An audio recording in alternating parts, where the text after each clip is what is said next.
आप देख रहे हैं हमारा खास शो प्रार्थनाओं स्वीकार और मैं हूं आपके साथ शगुफ्ता साहिल देव। देखिए, क्या पारिवारिक रिश्तों का संबंध भी ग्रह नक्षत्रों के साथ होता है? ग्रहों की चाल बदलने से रिश्ते असहज हो सकते हैं।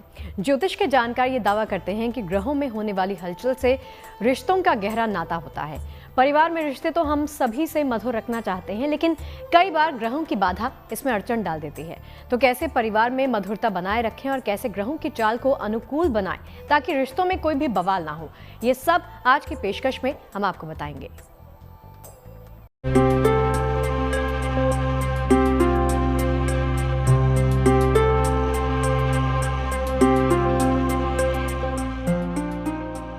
आखिर क्यों होती है रिश्तों में अनबन? क्यों नहीं मिलता परिवार में सबसे मन? कौन सा ग्रह माता पिता के साथ संबंधों में डालता है दरार? और कौन से ग्रह से भाई बहन में होती है तकरार? आखिर वो कौन से कारण हैं जिनसे बिखर सकता है परिवार?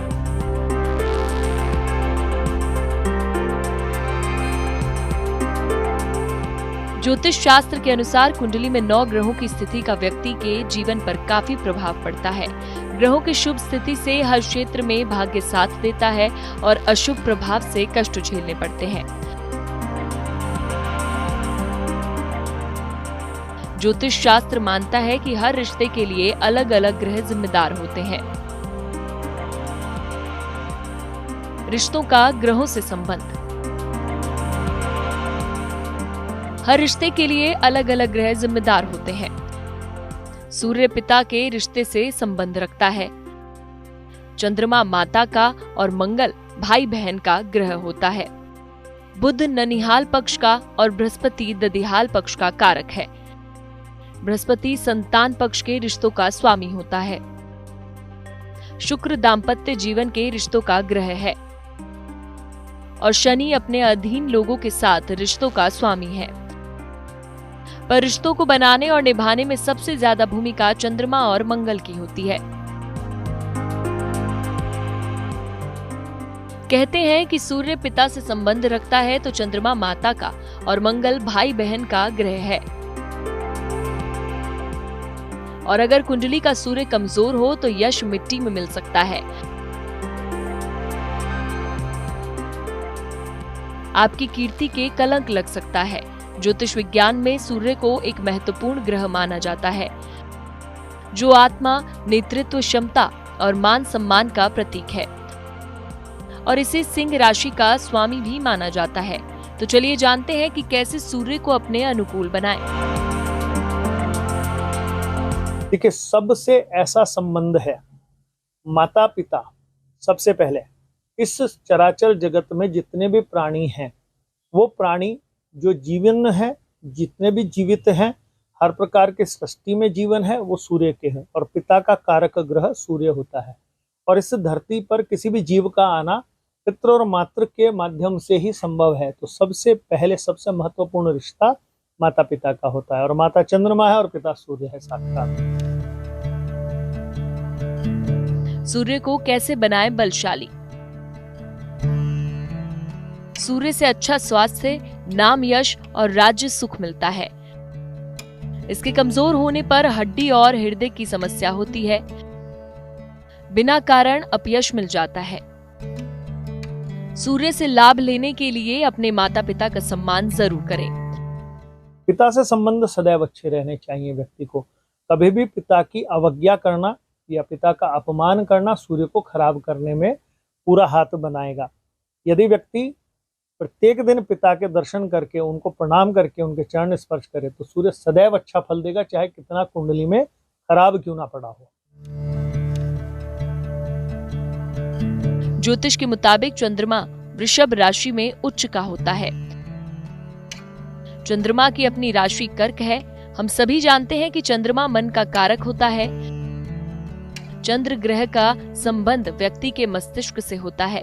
अगर किसी जातक की कुंडली में चंद्रमा कमजोर स्थिति में होता है तो वह मानसिक रूप से कई बीमारियों का शिकार हो जाता है और साथ ही उसकी माता के साथ उसके संबंध बिगड़ सकते हैं। चंद्रमा को कैसे करे बलवान? चंद्रमा से लोकप्रियता, अच्छा मन, पारिवारिक सुख प्राप्त होता है। इसके कमजोर होने पर मानसिक समस्या, तनाव और स्त्री पक्ष से कष्ट होता है। चंद्रमा से लाभ लेने के लिए माता का सम्मान जरूर करें। माता चंद्रमा का कारक है।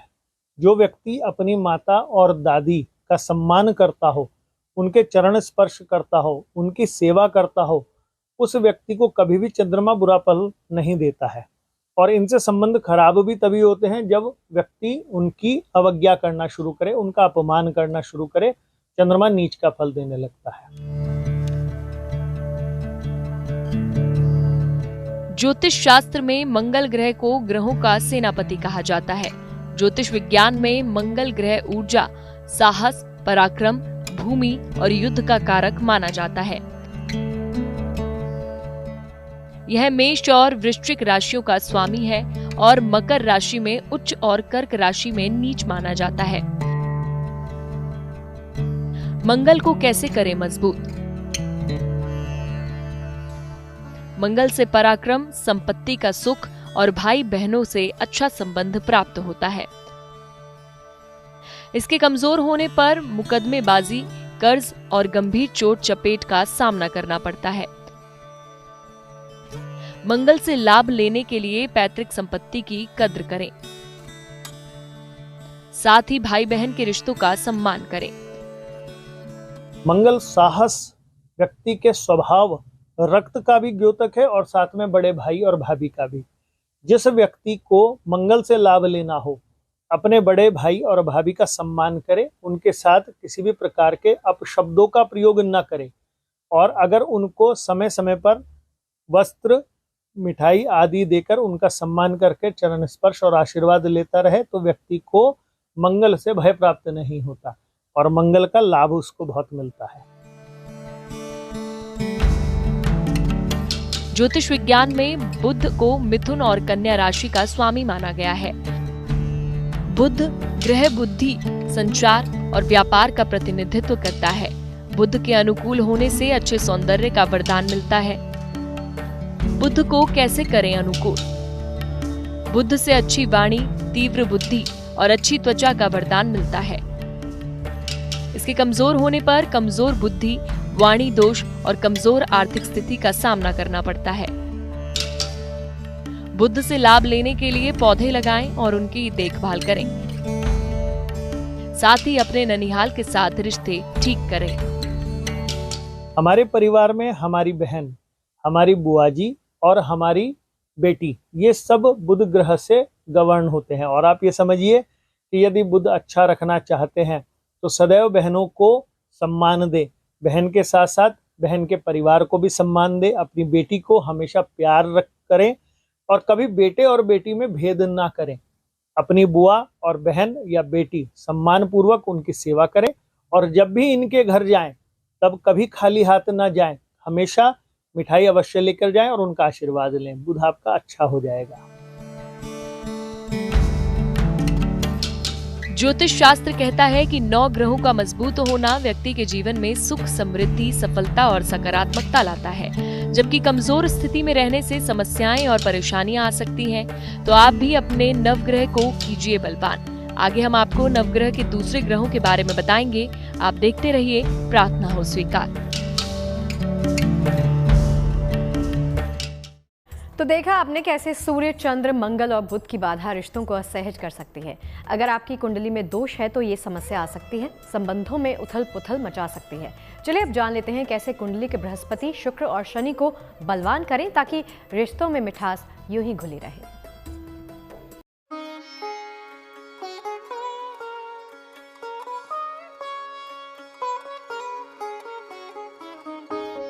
ग्रहों की बाधा अब होगी दूर। अब रिश्तों में आएंगी खुशियां भरपूर। संबंधों में छाएगी मधुरता। नवग्रहों को लेकर बरतें सतर्कता। ज्योतिष शास्त्र के अनुसार हमारे जीवन में होने वाली छोटी बड़ी घटनाओं का संबंध 9 ग्रहों से जुड़ा होता है। यह 9 ग्रह यदि किसी व्यक्ति की कुंडली में मजबूत स्थिति में हो तो उस व्यक्ति का पूरा जीवन सुखमय व्यतीत होता है। वहीं इनकी स्थिति कमजोर होने पर इसके नकारात्मक प्रभाव भी देखने को मिलते हैं। कुंडली में हर ग्रह की स्थिति के अनुसार जातक को उसका फल मिलता है। ज्योतिष में बृहस्पति ग्रह को देवगुरु नाम से जाना जाता है। बृहस्पति ग्रह धनु और मीन राशि के स्वामी है। बृहस्पति ग्रह कर्क राशि और उच्च भाव में रहता है और मकर राशि में नीच बनता है। बृहस्पति का रिश्तों से संबंध। बृहस्पति से विद्या, ज्ञान, अध्यात्म और ईश्वर की कृपा मिलती है। अगर ये कमजोर हो तो व्यक्ति को विचित्र तरह की बीमारियां हो जाती हैं और व्यक्ति जीवन में अकेला पड़ जाता है। बृहस्पति से लाभ लेने के लिए विद्वान और बुजुर्ग लोगों की सेवा और सम्मान करें। परिवार में बृहस्पति के कारक हमारे बूढ़े रिश्तेदार अर्थात हमारे दादाजी, हमारे नाना जी, हमारे कुल के पुरोहित और हमारे आसपास में मंदिर के अंदर जो बूढ़े पुजारी जी हैं वो बृहस्पति देव ही हैं साक्षात। अगर हम अपने कुल परंपराओं का निर्वहन करते रहते हैं, अपने बड़ों का सम्मान करते रहते हैं और दादाजी को सदैव आदरणीय करते हुए उनका आशीर्वाद लेते रहेंगे, बृहस्पति सदैव अच्छा फल देगा। परिवार के अंदर हमेशा सम्मान और परिवार के अंदर सुख शांति सदैव बनी रहेगी। ज्योतिष में शुक्र ग्रह को सुख, प्रेम, सौंदर्य, कला और भौतिक सुखों का प्रतीक माना जाता है। यह वृषभ और तुला राशि का स्वामी है और मीन राशि में उच्च और कन्या राशि में नीच माना जाता है। शुक्र से कैसे सुधारें रिश्ते? शुक्र से भौतिक सुख, ऐश्वर्य, धन संपदा और दाम्पत्य सुख मिलता है। अगर ये कमजोर हो तो जीवन में सुख रहता ही नहीं, व्यक्ति कभी आनंद नहीं पा सकता। शुक्र से लाभ लेने के लिए स्त्रियों का सम्मान करें, आचरण को शुद्ध रखें। सबसे एक रिश्ता शुक्र का अर्थात धर्मपत्नी। जो व्यक्ति, माता पिता को तो आप नहीं अपनी तरफ से आप कभी भी ला सकते, परंतु धर्मपत्नी लाते हैं, तो घर की स्त्रियां जिस व्यक्ति के घर में सम्मानित रहती हो, जिस घर के अंदर स्त्री सदैव प्रसन्न रहती हो और जो व्यक्ति अपनी धर्मपत्नी को अपशब्दों का प्रयोग ना करता हो, उसका अपमान ना करता हो और उसको मारपीट ना करता हो, उस व्यक्ति का शुक्र हमेशा अच्छा होना शुरू हो जाएगा। शनि को सूर्य पुत्र भी कहा जाता है। शनि मकर और कुंभ राशि के स्वामी है। साढ़े साती में कर्मों के अनुसार फल मिलता है, लेकिन कुंडली में शनि अशुभ स्थान पर बैठे हों तो शनि दोष उत्पन्न होता है। शनि और रिश्तों का कनेक्शन। शनि से नौकरी और रोजगार में सफलता, अच्छा प्रभाव और वाहन सुख मिलता है। अगर ये कमजोर हो तो आजीविका नहीं मिलती, कदम कदम पर संघर्ष का सामना करना पड़ता है। शनि से लाभ लेने के लिए हमेशा अपने से छोटों का सम्मान और मदद करनी चाहिए। साथ में घर के जो नौकर हैं, घर के अंदर जितने भी सेवक सेविकाएं हैं, जितने भी गरीब लोग हैं, किसी भी व्यक्ति के साथ अन्याय न करें तो आपका शनि स्वयं ही अच्छा होता रहेगा। यदि सेवकों के साथ भी आपने मारपीट की, उनका अपमान करा, विशेष तौर पे जब वो किसी प्रकार से बीमार हैं, किसी प्रकार से उनको जरूरत है, तब आपने उनका अपमान किया, उनकी सहायता न की, तो शनि अच्छा फल नहीं देता। ज्योतिष में राहु को मिथुन राशि में उच्च और धनु राशि में नीच भाव में माना जाता है। ज्योतिष में राहु को एक छाया ग्रह माना जाता है जो व्यक्ति के जीवन में भ्रम, असंतोष पैदा करता है। यह एक पापी ग्रह भी माना जाता है, लेकिन कुंडली में इसकी स्थिति के अनुसार शुभ और अशुभ दोनों तरह के परिणाम दे सकता है। राहु को कैसे करें बलवान? राहु चरित्र पतन और नशे की ओर ले जाता है। राहु व्यक्ति को षड्यंत्र और दूसरों को परेशान करने की आदत देता है। राहु के कारण व्यक्ति धर्म और आध्यात्म की आलोचना करता है। राहु का शुभ प्रभाव हो तो व्यक्ति जन्म से ही सिद्ध होता है। ऐसी दशा में व्यक्ति आध्यात्म का नवीन मार्ग खोज लेता है। राहु का शुभ प्रभाव बढ़ाने के लिए सात्विक आहार ग्रहण करें, शिव जी की उपासना करें, रोगियों और विकलांगों की सेवा करें। ज्योतिष में केतु को छाया ग्रह माना जाता है। केतु की कोई राशि नहीं है। यह जिस राशि में जाता है उसी के अनुसार फल देता है। केतु को अशुभ ग्रह माना जाता है। केतु का प्रभाव जब व्यक्ति पर पड़ता है तो व्यक्ति को मुश्किलों का सामना करना पड़ता है। केतु को कैसे करें बलवान? केतु का अशुभ प्रभाव होने से व्यक्ति धर्म और ईश्वर का विरोधी हो जाता है। जीवन की हर समस्या के लिए ईश्वर को जिम्मेदार ठहराता है। कभी कभी उल्टे सीधे प्रयोग करके मानसिक रूप से असंतुलित हो जाता है। केतु अगर पुण्य की ओर ले जाए तो तीर्थ यात्राएं करवाता है, व्यक्ति को सद्गुरु देता है, संत बनाता है। जीवन में अद्भुत आध्यात्मिक उपलब्धि के अलावा मुक्ति मोक्ष भी देता है। नियमित रूप से स्नान करें, तीर्थ स्थानों और शुभ जगहों की यात्रा करें। गणेश जी की उपासना करें। तो आप भी ज्योतिष के उपायों का अपनाकर अपने नवग्रहों के साथ परिवार, मित्र और रिश्तेदारों के साथ संबंधों को मधुर बना सकते हैं।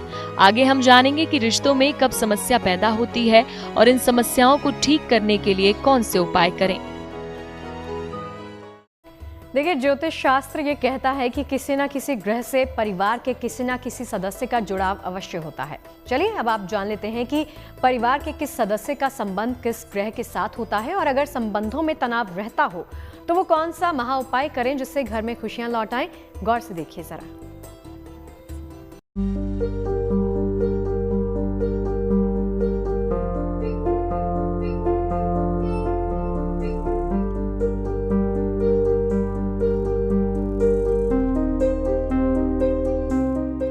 संबंधों में मधुरता है खुशी जीवन का आधार। रिश्तों में कड़वाहट से गायब होता है प्यार। नवग्रह होंगे अनुकूल तो महकने लगेगा संसार। हम सभी से रिश्ते सहज रखना चाहते हैं, लेकिन कई ग्रहों की बाधा रिश्तों को असहज कर देती है। जाने अनजाने में होने वाली हमारी गलतियों के पीछे भी ग्रहों की चाल होती है, जिससे रिश्तों में अनबन बोने लगती है। रिश्तों में समस्या कब पैदा होती है? रिश्तों के स्वामी ग्रह के कमजोर होने पर, कुंडली में रिश्तों के भाव के खराब होने पर, रिश्तों में राहु का प्रभाव होने पर, कुंडली में अग्नि तत्व की मात्रा ज्यादा होने पर, चंद्रमा या मंगल के खराब होने पर। हम ज्योतिष में अनेक बार इस बात को पढ़ते हैं। ये चराचर जगत ग्रहों के अधीन है। ग्रहाणाम अधीनम जगतः। तो जब जगत अधीन है तो जगत में रहने वाले प्राणी और प्राणियों के जिनसे भी संबंध हैं, जिन्हें हम रिश्ता कहते हैं, वो भी सब ग्रहों के अधीन हैं। हर ग्रह किसी ना किसी रिश्ते का द्योतक है और उसको अच्छा या बुरा करने में उसका पूरा का पूरा हाथ रहता है। ज्योतिष शास्त्र में रिश्तों को ग्रहों की तपिश से बचाने के कुछ उपाय बताए गए हैं, जिन्हें अपनाकर आप संबंधों में जान डाल सकते हैं। चलिए जानते हैं वो महा उपाय। रिश्तों को ठीक करने के लिए क्या करें? पिता के रिश्तों को ठीक करने के लिए सूर्य को जल अर्पित करें। रविवार का उपवास रखें तो और भी उत्तम होगा। माता के साथ अच्छे रिश्ते के लिए शिव जी की उपासना करें। सोमवार को शिव मंदिर में सफेद फूल और जल अर्पित करें। भाई बहन के साथ अच्छे रिश्तों के लिए हनुमान जी की उपासना करें। मंगलवार को गुड़ का दान करना भी लाभकारी होगा। ननिहाल के रिश्तों के लिए ढेर सारे पौधे लगाएं। बुधवार को गाय या पशु को चारा खिलाना भी लाभदायक होगा। दधिहाल या संतान के रिश्तों के लिए बृहस्पतिवार को कृष्ण जी को हल्दी का तिलक लगाएं। किसी धर्म स्थान में जाकर प्रार्थना करें। दाम्पत्य जीवन की बेहतरी के लिए शुक्रवार को लक्ष्मी जी की पूजा करें। इस दिन सफेद मिठाई का दान भी करें। अधीनस्थों के साथ रिश्ते के लिए शनिवार को पीपल के नीचे दीपक जलाएं। अपने अधीनस्थों को इस दिन मिठाई भी जरूर बांटें। तो आप भी ये महा उपाय अपनाकर अपने जीवन की बगिया को महका सकते हैं और अपने घर संसार को खुशियों से भर सकते हैं। बस अपनी सोच को सकारात्मक रखें और ईश्वर में भरोसा बनाए रखें। फिर देखिए आपके ग्रह वाकई आपके अनुकूल हो जाएंगे।